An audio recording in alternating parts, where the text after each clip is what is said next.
Oh man, I'm back and you can't even see my face. There we go. All right, I've got a couple videos for you, and by a couple I mean like a lot. But I have some fragrance videos. Oh, I'm a fragrance YouTuber again. It's been quite a while since I've done that. Um, yeah, I have samples from Zoologist Perfumes.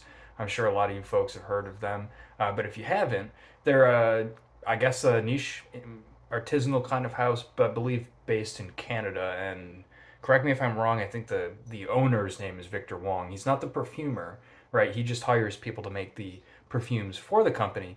But he's who works. You know, he runs the company. He owns it. He's the face of it, and everything is based on an animal. I've always found that interesting, and I've always heard that some of them are real funky. Now, if you watch back to like October, I made a video on a perfume called Night Flyer, which was made by Dr. Alan Covey, which was a fantastic perfume, and that was originally called Bat from Zoologist, and that was like the rights, like there was some sort of disagreement or something like that, and so he replaced that original bat with a new one. She broke off, and now she runs Olympic Orchids, I believe, which is a great perfume house. So you can still buy the original bat; it's even cheaper. And some other ones have been reformulated, but that's just the basic quick gist of this house. Yeah, there some of them are. There's at least if you talk to people about zoologists, what you're going to hear is some are very daring, bold, animalic scents. But yeah, I have like I don't know a lot of samples here. They're everywhere, but I've been giving these a wear, multiple wears, wearing them on skin, wearing them on these little tester strips, and I thought I would do a relatively quick video because I kind of want to do all of them, and I want to do them all as individual videos. But if you've ever watched one of my videos, they're long, and I'll be making like hours of content. So I'm just gonna make these quicker. Let's start with we're gonna start with B.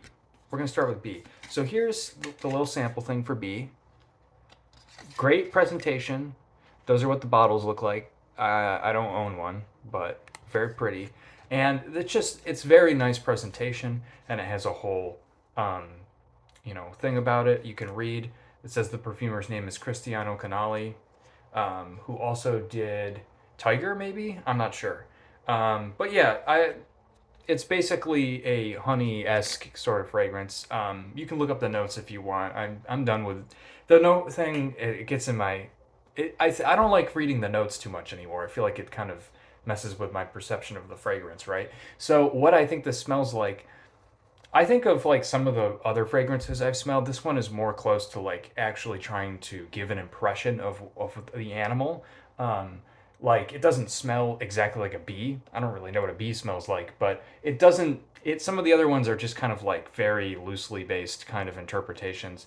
But this one opens with a blast of like a very sweet syrup and honey, and it's very like grapey, almost smelling. It smells like artificial grape syrup, really thick and rich. Um, I mean, it smells nice, right? But it's what you would expect from something like this, just thick syrup, honey. And then there's two weird notes in here. There's a royal, okay, I did look at the notes, but there's a royal jelly accord. But there's also beeswax, and I do get like a shitload of beeswax, like a lot. I would say that this is more a beeswax perfume than honey. And beeswax is not the easiest thing to wear as compared to honey, right? Honey's very pleasant. But beeswax, to me, is like dry and waxy and smells kind of almost like a black and mild cigar. Weirdly, I know it sounds strange, but that's always what I get. And another perfume that has an incredible dose of like sweet honey and florals and beeswax at the top is El Gudo by Happy Land Studios. And if you've smelled that one, the opening to this actually does smell quite similar. I was immediately thought of that, and I'm like, oh my god, is this like gonna be El Gudo? So they smell very similar. If you're familiar with that one, not as this isn't quite as loud and rich as that one is, but yeah. And then there's the Royal Jelly Accord, which smells very strange, and I'm not a fan of. It's very animalic. I understand why it's in the fragrance though. It's a daring note. It's a very challenging note. I still haven't quite figured that note out, and it's not something I would want to like put on and go to work, right? I feel like people would find that offensive smelling.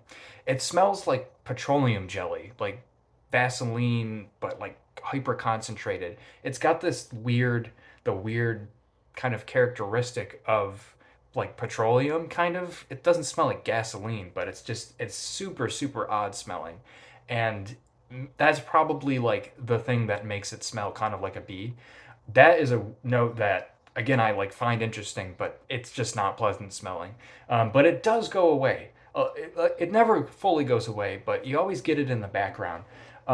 So I mean, I appreciate its inclusivity in the fragrance because it's kind of what makes it this crazy, wacky fragrance. But yeah, it does go like it's not as strong as the top. Just so you know, the top is actually kind of overwhelming, to be honest with you. But as this dries down, you get some more these florals that come in. Like there's like I said I didn't want to look at the notes, and of course I did after the fact. But there's mimosa flower in here and a couple other flowers, heliotrope perhaps even, and that just gives like a spring feel. It just sunny day, and as a matter of fact, a day like today, a day like yesterday, just you see all the pollen in the air and the fluff from the trees everywhere, and flowers are blooming, the birds are chirping. That's what this reminds me of because of the way that the florals, those beautiful florals, a little bit of a touch of green notes, mixing with all that top weird stuff that's kind of starting to die down, just smells like a bee. It smells like maybe what I would suspect a bumblebee's fur to smell like pollen and flowers and honey. It's very pleasant and it does evoke an image quite strongly in my mind. And as it dries down even further to the base, I'm actually getting some of like the smoky incense smell that comes out just a little bit. I wish that it was stronger actually, but then it would maybe start to get into a different animal. Like I know there's a fragrance called from them called Sacred Scarab, and that's more what I would suspect, like a fragrance like that smelling, like with like churchy incense being more prominent. Um, just a touch in here. It almost reminds me in a way of like I don't know anything about beekeeping, but the smoke that they spray, like it almost makes me think like that's why it was included to just evoke images of things like that. So it's a very clever fragrance. I don't think it's super wearable. And let me rephrase myself. It's of the ones I've tried so far, it's the most artistic. Um, and I'm excluding Bat from this conversation because it's no longer sold by this company. That by far was the most artistic. But of the ones I've tried, it's definitely the one that is trying the hardest so far to evoke images of the bat or of the bee and to have a very off the beaten path sort of smell that you're not going to get from other fragrances, right? It's a very unique smelling thing, but it's also pretty smelling at times. It's not totally nasty and animalic the whole time, like some of the other ones I know are going to be, or bat, for instance. It smells like piss sometimes, right? You don't get that in here, but it's got a funky note. But it's becomes so beautiful at times, and I think that a lot of people would like this, men and women both. Just be warned, it's not an easy wear because you might not be able to get past that opening note. So that's B. Trying to make this short, not really, but the next one I'll probably do is squid. I got a bunch of them. There's like 20 of them here, so yeah, that's what I'll be up to. Let me know if you've tried B, if you like this house or not, and if you've tried any others. All right, peace out.